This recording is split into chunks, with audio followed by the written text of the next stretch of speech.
The impeachment trial of Vice President Sara Duterte has been slightly delayed due to severe weather conditions. However, the impeachment court is already considering measures to make up for the canceled trial days.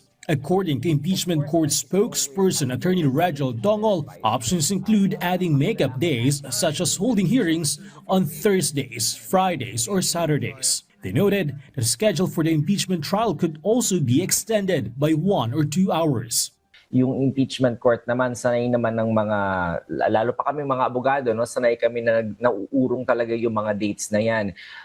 So yung number of days na allotted for the prosecution will just be extended and will eat up some of the days that the nakalaan naman doon sa depensa at uurong lang naman yung number of days ng depensa. So ganun lang yung mangyayari dyan. Magkakaroon lang ng konting adjustment. Reducing the number of prosecution witnesses is being considered to expedite the proceedings. To date, 3 trial days have already been lost due to weather-related cancellations. The presentation of witnesses is also taking longer than anticipated, with questioning for some witnesses spanning up to 3 days instead of the intended 1 day per witness. Meanwhile, conducting an online impeachment trial has been ruled out due to legal and logistical challenges. The possibility of lowering the required vote threshold for conviction or acquittal has not been discussed. Dongol also refuted rumors alleging that impeachment court presiding officer Francis G. Escudero is lobbying Senators Lauren Legarda, Jigoy Estrada,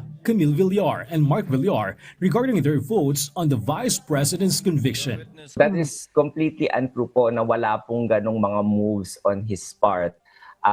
He is busy and his time is taken up by reading and studying the case, both the witness testimony, the number of documents, at saka yung mga resolutions na kailangan niyang ilabas. Bernard Ferrer for The Nation.